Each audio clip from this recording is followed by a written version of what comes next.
cuando se analiza el acuerdo APIC, todo está hecho para favorecer las grandes empresas. Y hay que saber que es la primera vez en la historia mundial que una empresa puede proteger una invención en el mundo entero, o casi el mundo entero. No hablo de la Corea del Norte, de unos pequeños países, pero el 95-97% del mercado mundial puede ser protegido. Pero cuesta una fortuna. Si quiero obtener una patente en 150 países, para decir una cifra, va a costar enormemente. Entonces no es la pequeña o media empresa de San Luis que puede ofrecerse este tipo de protección.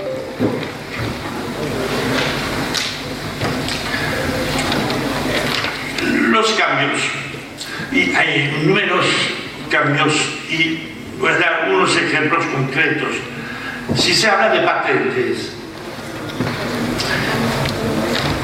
la evolución de los conceptos es interesante, y lo que es interesante a ver es que en el acuerdo APIC no hay ninguna definición de lo que es la novedad, lo que es una invención, lo que es la actividad inventiva, es decir, que hay una libertad.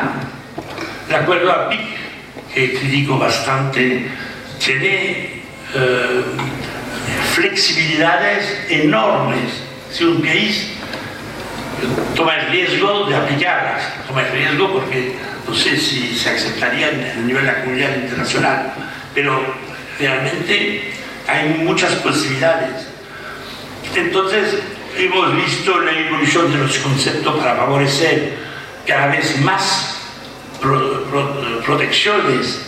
El campo de aplicación del derecho de patente, por ejemplo, ha aumentado tremendamente, y además en Estados Unidos que en Europa todavía, pero es una lástima para mí, siguiendo el movimiento americano, pero que se ve las creaciones financieras o comerciales en el sector del libro, de la biotecnología, los programas de computadores, todo eso son progresos tecnológicos recientes, y la patente sigue rápidamente el proceso tecnológico.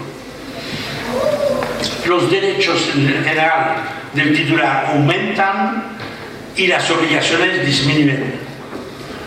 Ahora la famosa obligación de explotar no existe más, porque la importación es igual a la explotación, lo que me parece muy justo. Y de manera general, cuando se analiza la propiedad intelectual, creo que se debe analizar, para evitar los debates estériles, a tres niveles distintos. El primer nivel es la pregunta: ¿es bueno o malo, entre comillas, de tener un sistema de patentes, un sistema de derecho de autor? En la historia, países desarrollados como Suiza o Holanda no han tenido durante muchos años sistema de patentes. El Congreso norteamericano en los años 50 ha estudiado la cuestión.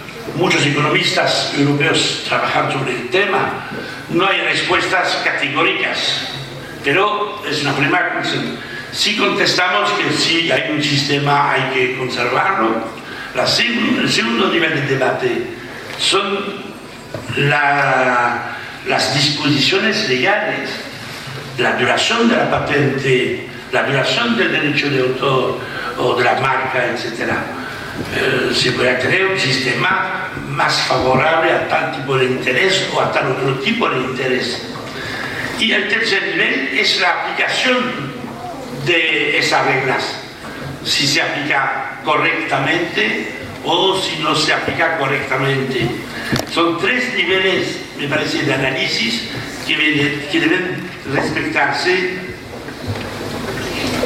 y no voy a desarrollar los temas del derecho de autor, de las marcas, porque también hubo muchas evoluciones, siempre en favor de la empresa. Por ejemplo, antes en la mayoría de los países una marca no podía venderse sin la empresa titular de la marca, porque como la marca tenía como papel de indicar de dónde viene el producto o el servicio, si voy a vender mi marca a alguien y que va a producir el producto de una otra manera que yo lo producía, hay algo que no informa bien el consumidor. Está siempre pensando que Coca-Cola es yo, pero ahora Coca-Cola es nuestro amigo Rafael, que ha comprado ayer la marca Coca-Cola, como nos ha dicho.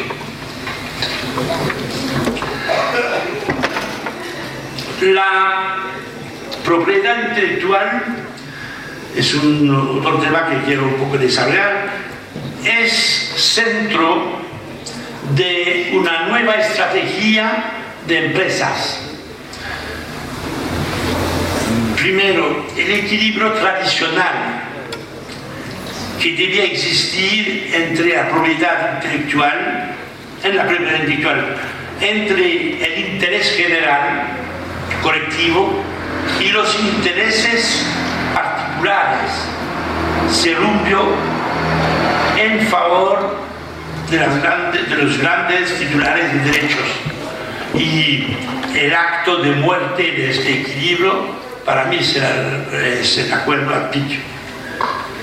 Y ahora las grandes empresas, muchas grandes empresas, hacen jugar un papel a la propiedad intelectual que es un papel estratégico. Y el movimiento ha venido, como en muchos casos, de Estados Unidos por razones, digamos, cultural, política, pero también por razones jurídicas que son un poco complicado de explicar. Las empresas han visto al fin del siglo pasado un nuevo papel por la propiedad intelectual, al lado de su función tradicional de proteger la innovación, el sentido largo de la palabra, porque una marca protege una innovación comercial y la patente una innovación tecnológica, etc. Ahora la propiedad intelectual se utiliza cada vez más como una fuente primaria de creación de valor. Es decir, que asistimos a la financiarización fuerte del sistema de propiedad intelectual. Es la dominación de la economía del inmaterial. Tres cifras nada más. En 1975, hace 40 años justo, las 500 empresas norteamericanas más grandes, es decir, de las 100 más grandes, es algo, bueno, de un punto de vista económico, son todos los grandes norteamericanos. Tenía valores financieras a la bolsa, o sino a la bolsa a través de expertise, y se decía, los expertos decían que en el valor 100 había 18% de inmaterial, esencialmente de propiedad intelectual, y 82% de 16, perdón, de inmaterial y 84% de material, edificios, camiones, máquinas, no sé qué. 30 años después, en 2005, el mismo grupo de empresas había 80% de inmaterial y 20% de material. Es un cambio total, es al revés. Es decir, que la manera de manejar la propiedad intelectual ha totalmente cambiado, no solamente para proteger mi innovación, quizás secundario, es para utilizarla en la lucha financiera y a la bolsa, etc.